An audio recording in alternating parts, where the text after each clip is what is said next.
Praise లేడండి. దేవుని నామంలో మీ అందరికీ నా యొక్క శుభాభివందనాలు. దేవుని మిమ్మల్ని తీర్చినాక పిల్లారా మీరందరూ బాగున్నారు కదా. మరి ఈ దినమున ఈ సమయంలో మనం దేవుని నామంలో దేవుని స్తుతించడానికి మనం ఒక చిన్న పల్లవి ఒక శరణం పాడుకొని మనం కొద్దిగా స్తుతిని చెల్లించి దేవుని మాట మనం చూసుకుందామండి. ఒక 10 నిమిషాలు మాత్రమే. మరి వింటున్న మీరందరూ కూడా మనసుని హృదయంలోకి తీసుకోవాలండి. మరి దేవుని పేరిట మీ అందరినీ కూడా నేను కోరుతున్నానండి. దేవుని మిమ్మల్ని దీవించిన దాకా చిన్న శరణం ఒక పల్లవి మనం పాడుతున్నాం. సృష్టిని చూడన్నా అది ఎంతో బాగుంది, సృష్టిని చూడన్నా అది ఎంతో బాగుంది. చెట్టును చూడు, పుట్టను చూడు, గాలిని చూడు, నీరును చూడు. చెట్టును చూడు, పుట్టను చూడు, గాలిని చూడు, నీరును చూడు. ఎవరు చేసిరి అవి ఎలా కలిగెను, ఎవరు చేసిరి అవి ఎలా కలిగెను. చిత్రం చిత్రం చిత్రం చిత్రం ఎంత చిత్రమో అది ఎంతో విచిత్రం, ఎంత చిత్రమో అది ఎంతో విచిత్రం. మేఘలు చూడన్నా అవి మెరిసిపోతున్నాయి, మేఘలు చూడన్నా అవి మెరిసిపోతున్నాయి. సూర్యుని చూడు, చంద్రుని చూడు, చక్కనైన చుక్కలు చూడు. సూర్యుని చూడు, చంద్రుని చూడు, చక్కనైన చుక్కలు చూడు. ఎవరు చేసిరి అవి ఎలా కలిగెను, ఎవరు చేసిరి అవి ఎలా కలిగెను. చిత్రం చిత్రం చిత్రం చిత్రం ఎంత చిత్రమో అది ఎంతో విచిత్రం, ఎంత చిత్రమో అది ఎంతో విచిత్రం. హల్లెలూయా. దేవునికి స్తోత్రం కలుగును గాక. ప్రేమ పిల్లరా దేవుని స్తుతిద్దామండి. ధైర్యం వహించుటకు మేలు చేయుటకు నాతో కూడా ఉన్నవాడా నీకు స్తోత్రాలు చెల్లిస్తున్నాను. యథార్థంగా ప్రవర్తించే వారికి మేలు చేయవాడా మీకు స్తోత్రాలు చెల్లిస్తున్నాను. దీనులను లేవనెత్తువాడా మీకు స్తోత్రాలు చెల్లిస్తున్నాను. దీనులను రక్షణతో అలంకరించేవాడా మీకు స్తోత్రాలు చెల్లిస్తున్నాను. దీనులను నడిపించుచు నీ మార్గము నేర్పువాడా నీకు స్తోత్రాలు చెల్లిస్తున్నాను. నీ మార్గమును గురించి పాపులకు ఉపదేశించేవాడా మీకు స్తోత్రాలు చెల్లిస్తున్నాను. భయభక్తులు గల వారికి నిబంధన తెలియచేవాడా మీకు స్తోత్రాలు చెల్లిస్తున్నాను. భక్తులను విడువక ఎన్నటెన్నటికి కాపాడువాడా మీకు స్తోత్రాలు చెల్లిస్తున్నాను. దేవుని కొత్త స్తుతులు దీవించును కాక. దేవుని నామానికి స్తోత్రాలండి. అట్లా పరిశుద్ధ గ్రంథంలో నుంచి మనం ఒక మాట తీసుకుందాము. ఎందుకంటే మనము భయంకరమైన దినాల్లో ఉన్నాము, చివరి దినాల్లో ఉన్నాము కనుక ప్రభు మనల్ని హెచ్చరిస్తున్నాడు. ఎందుకంటే ఆయన రాజ్యం ప్రభు మనల్ని సిద్ధపరచడానికి మరి ప్రభు ఇచ్చిన ఒక మాటను బట్టి మనము అది చదువుకొని దానిని బట్టి మన జీవితాన్ని సరి చేసుకుంటూ వెలుగుగా ఉండాలని మరి ప్రభు మనల్ని హెచ్చరిస్తున్నాడు కనుక మరి తెస్సలోనికీ పత్రిక మరి మొదటి తెస్సలోనికీ రాసిన పత్రిక 5వ అధ్యాయము మరి మొదటి 2 వచనాలు మనం చదువుకుందామండి. సహోదరులారా, ఆ కాలమును గూర్చియు ఆ సమయములను గూర్చియు మీకు వ్రాయనక్కరలేదు. రాత్రి వేళ దొంగ ఎలాగూ వచ్చును, అలాగే ప్రభు యొక్క దినము వచ్చినని మీరు బావుగా తెలియను. ఏమంటున్నాడని పౌలు గారు, సహోదరులారా ఆ కాలమును గూర్చి ఆ సమయములను గూర్చి మీకు రాయనక్కరలేదు అంటే ఎందుకు అంటున్నాడంటే ఆల్రెడీ మనకు ఆ విషయాలన్నీ కూడా మనకు తెలుసు అనేది ఇక్కడ పరిశుద్ధుడైన పౌలు గారు మాట్లాడుతున్నాడు. కొరింథీ సంఘానికి అనేక సార్లు హెచ్చరించుంటాడు ఆ యొక్క విషయాలు. అందుకే అంటున్నాడు ఇవన్నీ మీకు తెలిసిన విషయాలే కనుక మీకు అసలు వ్రాయనక్కర్లేదు. కానీ అయినా కూడా నేను వ్రాస్తున్నాను అంటే ఎందుకు వ్రాస్తున్నాడు అని అంటే అక్కడ అందరూ సిద్ధపాటు లేరని, మరి దేవుని యొక్క రాకడ సమీపంగా ఉందని మరి అక్కడ సంఘాన్ని ప్రేమించి పౌలు గారు మరొకసారి మరి చెప్పడానికి ఆయన ఇష్టపడుతున్నాడండి.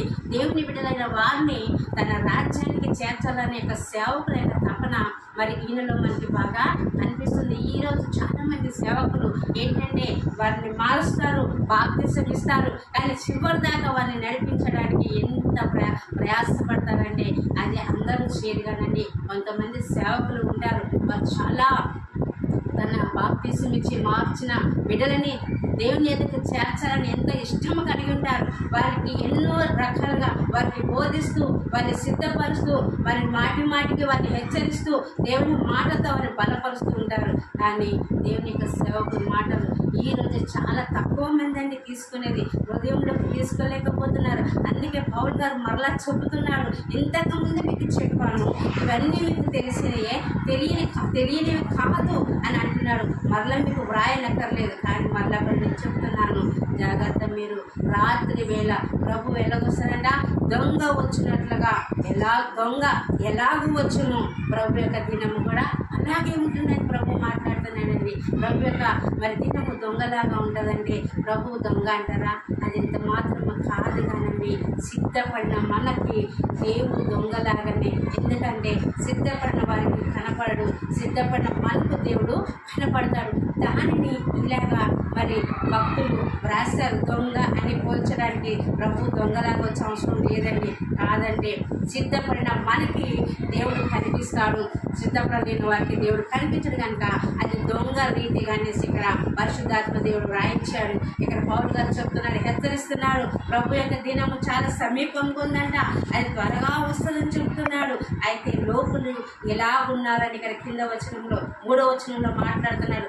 లోకులు నెమ్మదిగా ఉన్నది, భయమేమీ లేదని చెప్పుకొని చుండగా. ఎంత ఏమనుకుంటారండి లోకులు? మరి దేవుని వాక్యము తెలిసిన వారు కూడా అలాగే ఉన్నారు, తెలియని వారు కూడా అలాగే ఉన్నారు. మరి నోవహు దినాల్లో ఉన్నట్టుగా మరి నోవహు తన వాడ కట్టినంత చేపు కూడా సువార్త ప్రకటిస్తూనే ఉన్నాడండి. సువార్త మరి జలప్రలయం వస్తుంది నాయనలారా మరి ఓడలకు మీరు రండి అని ఆ వాడ కట్టినంత కాలము కూడా సువార్త ప్రకటిస్తూనే ఉన్నాడు. రక్షణ అనే వాడలోకి వారిని పిలిచాడు, సిద్ధపడమన్నాడు. నాశనం ఉంది ఇక్కడ అన్నాడు, మరి మీరందరూ చనిపోతారు అని అన్నాడు, మరణం రాబోతుంది అన్నాడు. ఇక్కడ జలప్రలయంతో దేవుడు ఈ ప్రపంచాన్ని, ఈ భూమిని అంతా కూడా సర్వనాశనం చేస్తాడు, తుడిచివేస్తాడని చెప్తూ ఉన్నాడు. కానీ ప్రజలకి మరి నోవహు ఎలా కనిపించాడంటే ఆయనని అపహాసం చేసేవాడుగా. ఎందుకంటే ఆనాడు భూమి మీద వర్షం కురలేదండి, ఏనాడు కూడా వర్షం పడిన ఛాయ లేదు. అందుకే ఆ ప్రజలు కూడా పాపంతో నింపబడి దేవుని మాటేమో మరి ఎప్పుడు చెప్పనాయని ఇలాగ ఎందుకు చెప్తున్నానని గ్రహించిన వారు ఒక్కరు లేరు, ఆలోచించిన వారు ఒక్కరు లేరు, మాట విన్నవారు ఒక్కరు కూడా లేరండి. అలాగని ఉంటుందని ఇక్కడ అంటున్నారు. లోకులంట మరి నెమ్మదిగా ఉందనుకుంటారంట. వీళ్ళు యేసు ప్రభు మరి ఆయన తిరిగి రానయ్యున్నాడని ఈ క్రైస్తవులు చెబుతారు, ఈ సేవకులు చెబుతారు, విశ్వాసులు కూడా అనుకుంటారు చాలా మంది, మా చిన్నప్పటి నుంచి వింటున్నాం, మా తాత ముత్తాతలుగా నుంచి వింటున్నాం, కానీ ఇది ఎక్కడ వచ్చాడని. కానీ కాదండి, చాలా మరి పరిశుద్ధ వాక్యం చదివించిన మాట ఏది కూడా నిరర్థకము కానేరదు.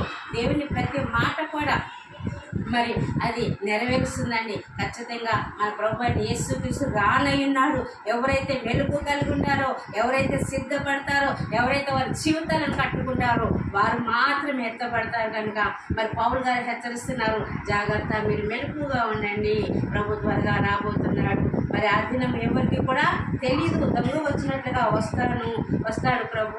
మరి లోకులు అనుకుంటున్నారు నెమ్మదిగా ఉంది, మనకి భయం ఏమీ లేదని లోకులు అనుకుంటారు. కానీ ప్రియ సంగమా, ప్రియ విశ్వాసులారా, ప్రియ దేవుని బిడ్డలారా, ప్రభు జ్ఞాపకం చేస్తున్నాడు, మరి త్వరగా రానయ్యున్నాను కనుక మీరు సిద్ధంగా ఉండండి.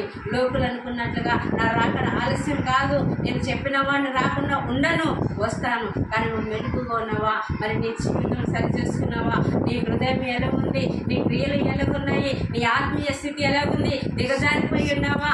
ఇంకా నేను క్రీస్తులోనే ఉన్నాను అనుకుంటూనే మరి క్రీస్తుకు దూరంగా ఉంటున్నావా అని దేవుడు మరి మాట్లాడుతున్నాడు.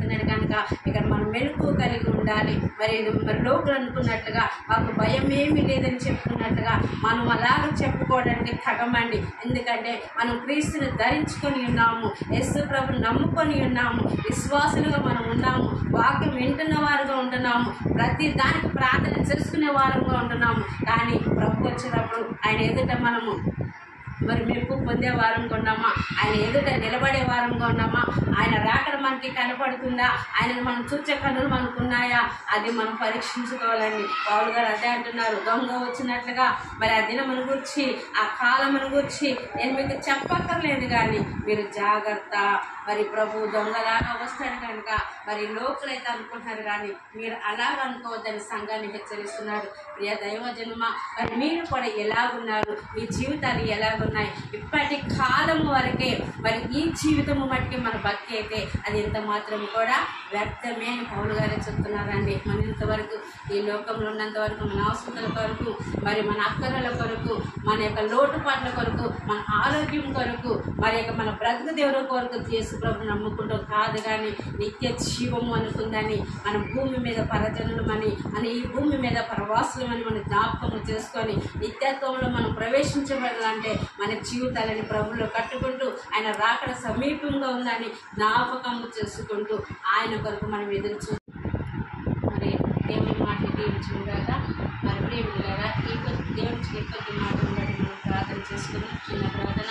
పరిశుద్ధుడా, మహోన్నతుడా, మంచి దేవుడా, డాడీ, నీవు ఇచ్చిన ఈ కొద్ది మాటలను బట్టి మీకు స్తోత్రాలు. నీవు మమ్మల్ని సిద్ధపడి మననైనా ఆ కాలంలో గురించి, ప్రభు దినం గురించి మరి మీకు మరలా నేను రాయక్కర్లేదు, కానీ అయినప్పుడు నేను జ్ఞాపకం చేస్తున్నానన్న పౌలు గారి మాటను బట్టి నీకు స్తోత్రాలు. ప్రభా, ఇది మాకు హెచ్చరిస్తున్నాం, ఎందుకంటే మేము చివరి దినాల్లో ఉన్నాం కనుక తండ్రి. మరి మీరు మాకు హెచ్చరిక చేస్తున్నారు కనుక మీ మందిరము మేలుకు కలిగి ఉండటానికి ప్రభాను దొంగలాగా వస్తానని చెప్తున్నాం. ఆ దొంగ అన్యులకి, కానీ మాకు నువ్వు దొంగలాగా ఉండవు ప్రభా, మాకు డైరెక్ట్గా కనపడతావు, మేము నిన్ను చూస్తాం ప్రభా, నీకు స్తోత్రాలు. అలాగే వాక్యం నిన్న ప్రతి బిడ్డ కూడా నీ రాకను చూసే కృప అయినా, నీ రాజ్యంలో చేరే వారసత్వం, నీ పరలోక రాజ్యానికి వారసత్వం వారికి అనుగ్రహించమని ప్రార్థన చేసిన బిడ్డలందరూ కూడా నీ వాక్యము విని ప్రభా శ్రద్ధగా వారి జీవితాలు కట్టుకోవడానికి కృప చూపించండి. అయినా వారు ఎక్కడ సంఘానికి వెళ్తున్నా, ఎక్కడ వాక్యం వింటున్నా, ఎలాగున్నప్పటికీ కూడా ప్రభా నీ వాక్యంలో నాటబడాలి, నీ వాక్యంలో కట్టబడాలి. అట్టి కృప ప్రతి బిడ్డకి దయచేయమని ప్రార్థన చేసిన ఎవరైతే నేను విశ్వాసించారో ప్రభా వారందరినీ స్వాస్యంగా నువ్వు మార్చినందుకు స్తోత్రాలు. నీ రాజ్యానికి వారసత్వం వారికి అనుగ్రహించినందుకు మీకు లెక్కలేనని కృతజ్ఞతాస్తుతులు చెల్లిస్తూ విన్న కొద్ది మాటలు మా హృదయంలో మేము భద్రపరచుకొని నాయన నీ రాకడ కొరకు ఎదురు చూసే భాగ్యం మాకు అనుగ్రహిస్తారని మా ప్రభుని నీ ప్రియకుమారుడైన యేసుక్రీస్తు ఉన్నతమైన నామమున మీకు స్తుతించి ప్రార్థించి వేడుకొనుచున్నాం తండ్రి. ఆమేన్. ఆమేన్.